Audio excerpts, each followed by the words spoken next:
வணக்கம். நான் வீரபாலை கட்டவண்ணா. கிஸ்தி கீழே பாலி கட்டி எங்களோட வயலுக்கு வந்தாயா, நேட்டம் இழைத்தாயா, நீர் பாய்ச்சினாயா, நீங்க கொஞ்சம் எங்கோ பேசுறது மஞ்சாயிட்டு காய போயிருந்தாயா, அந்த மாவனா மச்சானா மான கட்டவனே எதுக்கு கேட்கிற கிஸ்தி, எவ்வளவு கேட்கிற வழி,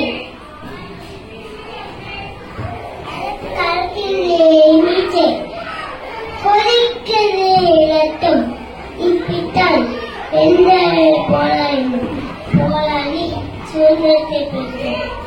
அந்த பெற்ற சுதந்திரத்தை காப்பது உங்கள் கடமை.